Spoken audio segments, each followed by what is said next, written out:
Eu am un mesaj pentru absolut toată lumea. Există 3 motive pentru care, chiar dacă urâm sistemul, chiar dacă considerăm că alegerea noastră este complet irelevantă, trebuie să mergem la vot la aceste alegeri. 3 motive. Unul la mână. Ne-am câștigat libertatea și intrarea în Uniunea Europeană și în NATO cu un motiv. Pentru că o merităm. Pentru că merităm să trăim în această lume, pentru că merităm să ne dezvoltăm ca și țară în această direcție, pentru că am arătat asta în 10.000 de ori.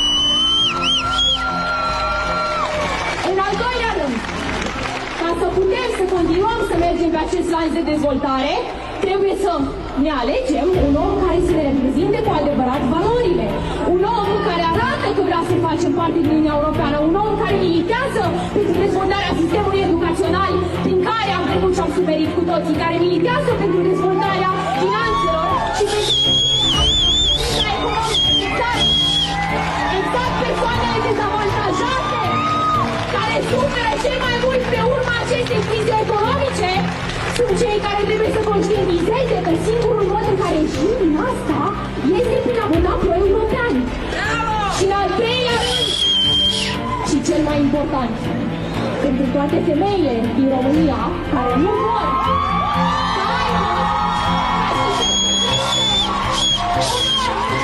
care amenință cu te agresezi sexual scoate.